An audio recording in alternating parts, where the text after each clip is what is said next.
Hello दोस्तों, आज की इस वीडियो में हम बात करने वाले हैं एक ऐसे टॉपिक में जो बहुत ही मज़ेदार है, बहुत ही इंटरेस्टिंग है। आप सुनकर सोचेंगे क्या ऐसा भी हो सकता है? तो बिल्कुल हो सकता है, क्योंकि अगर आप अनमैरिड हैं, सिंगल हैं और अगर आप मैरिड हैं, अगर आप सबसे बड़ी बात तो ये है कि अगर आप अनमैरिड हैं, सिंगल हैं और आप चाहते हैं संतान सुख पाना, आप संतान उत्पन्न करना चाहते हैं, फिर भी आप संतान उत्पन्न कर सकते हैं। ऐसा कौन सी तकनीक के द्वारा संभव हो पाया है? तो वो आईवीएफ के द्वारा हो पाया है। और आईवीएफ के उपरांत हमारी सरोगेसी जो है इस सपने को साकार करने में हमारा मदद करती है। तो हम बात करने वाले हैं कि आखिर सरोगेट मदर क्या होता है या सरोगेसी क्या होती है। इसमें हम बात करेंगे कोई भी ऐसी दंपत्ति या कोई भी ऐसा एक अकेला व्यक्ति जो संतान को प्राप्त करना चाहता है, तो इसमें वो आईवीएफ के द्वारा, अगर वो मेल है तो अपने शुक्राणु को वो किसी जो ओवम डोनर हो या इग डोनर हो उसके अंडाणु को लेकर के और स्पर्म और ओवम का फ्यूजन करा दे। स्पर्म और ओवम के फ्यूजन कराने पर जो जाइगोट बनता है उसमें एम्ब्रॉयनिक डेवलपमेंट होने दे और 32 कोशिका के पहले क्या होगा, वो किसी सरोगेट मदर को ढूंढे, यानी कि ऐसी महिला को ढूंढे जो उसके गर्भ का धारण कर सके और नहीं 9 महीने के बाद में, नॉर्मल डिलीवरी के बाद में उसको शिशु दे सके। तो ऐसी मदर जो हमारी होगी वो सरोगेट मदर हो जाएगी और इस प्रक्रिया को हम लोग सरोगेसी कहते हैं। अब इसमें ये इसलिए क्या कराया जाता है कि कुछ दंपत्ति हमारे ऐसे होते हैं जिनमें वो नॉर्मल तरीके से गर्भधारण नहीं कर सकते हैं या गर्भधारण नहीं कर पाते हैं, जैसे ड्यू टू कह सकते हैं enough size in uterus, means गर्भ में या गर्भाशय में साइज के कम होने के कारण या ट्यूमर होने के कारण, कैंसर होने के कारण, सिस्ट होने के कारण।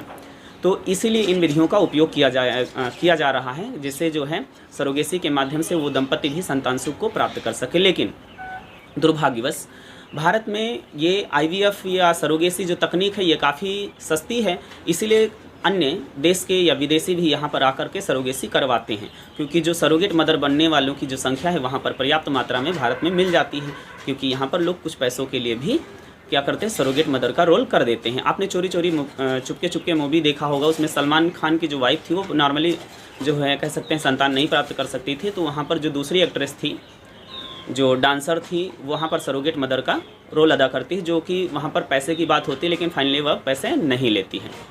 तो इसी प्रकार से कुछ लोग सरोगेट मदर का रोल जो है पैसे के लिए भी कर देते हैं।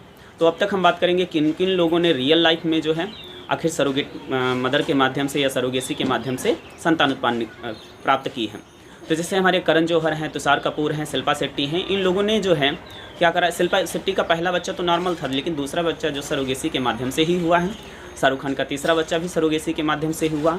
इन लोगों ने क्या करा, इन लोगों ने अपने स्वास्थ्य को ना बिगड़ने या स्वास्थ्य जो अपना शरीर है उसको कह सकते हैं मेंटेन रखने के लिए इन्होंने सरोगेसी का सहारा लिया, जो कि इलीगल था, जो कि गलत था।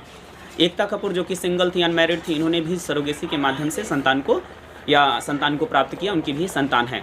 इसके बाद हम बात करेंगे, इसीलिए सरकार ने इन सब चीज़ों को देखा कि बहुत सारा मिसयूज हो रहा है, ये सारे अवैधानिक कार्य जो हो रहे हैं, तो इसीलिए उसने भारत सरकार ने 25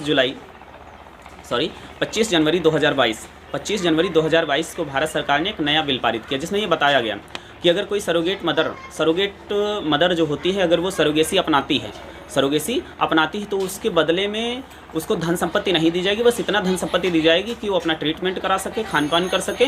इसके अलावा वहाँ पर अगर उसमें परोपकार की भावना है तो सरोगेट मदर बन सकती है, अन्यथा नहीं बना सकती है। अब दंपतियों के लिए भी कुछ रूल्स बनाए गए कि अगर आप शादी के 5 साल